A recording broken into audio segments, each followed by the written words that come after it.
আসসালামু আলাইকুম। কেমন আছেন আপনারা? আজকে আমি আপনাদের জন্য ভীষণ মজার হাঁসের মাংস এবং সিটে রুটির রেসিপি নিয়ে এসেছি। সিটে রুটি বানানোর জন্য প্রথমে আমরা নিয়ে নিয়েছি আতপ চালের গুঁড়া। এর সাথে একটু লবণ দিয়ে মিক্স করে নিলাম।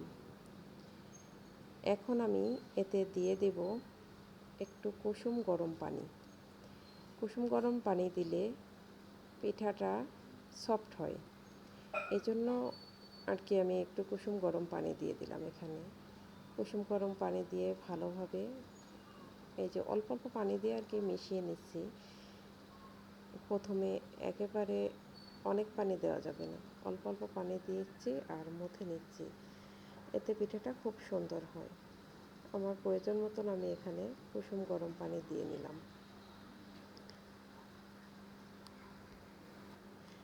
গরম পানি দিয়ে মথে নিয়ে আমি কিছুক্ষণ রেস্টে রেখেছিলাম, 5 মিনিট মতো।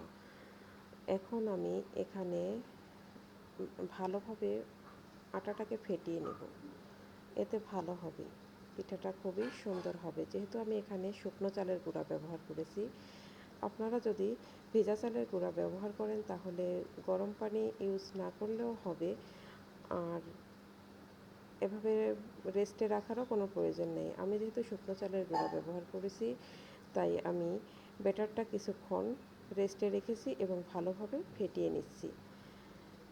এই যে আমি ভালোভাবে হাত দিয়ে ফেটিয়ে নিচ্ছি। হাত দিয়ে ভালোভাবে ফেটিয়ে নিয়ে সুন্দরভাবে ফেটিয়ে নিয়ে তারপরে আমি এখানে দিয়ে দেব একেবারে নর্মাল পানি দিয়ে দেব।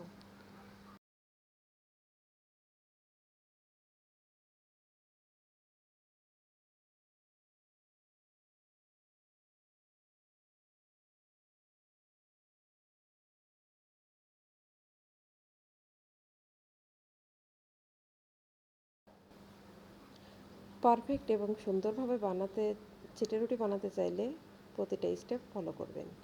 যেহেতু শুকনো চালের গুঁড়া, তাই একটু ভালোভাবে ফেটিয়ে নেওয়াটাই ভালো।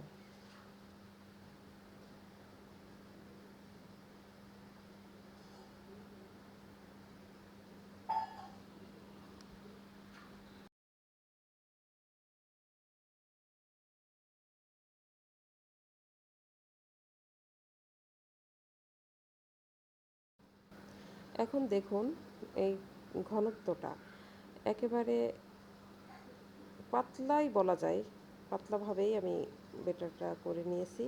এখন চলে যাব আমি সরাসরি চুলায়। আমি চুলাতে একটা কড়াই বসিয়ে রেখে আগে থেকে গরম করে তেল ব্রাশ করে দিয়ে রেখেছি। এখন সিটে রুটির যেই কাজ, ছিটায় দিচ্ছি, ছিটায় দিয়ে এই যে এভাবে কিছুক্ষণ রাখলেই সুন্দর একটা পিঠা হয়ে যাবে। এটা ঢাকনা দেওয়ারও প্রয়োজন পড়বে না। আমি যেভাবে ব্যাটারটা তৈরি করেছি, এতে ঢাকনা দেওয়ারও প্রয়োজন নেই, এমনিতেই পিঠাটা সুন্দরভাবে হয়ে যাবে।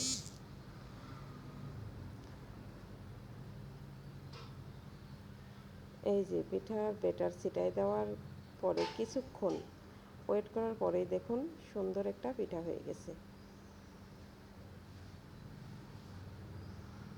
এখন আমি পিঠাটা উঠিয়ে নিচ্ছি। একেবারে সুন্দরভাবে উঠে গেছে। এই যে তৈরি হয়ে গেল আমার মজার মজার পিঠা।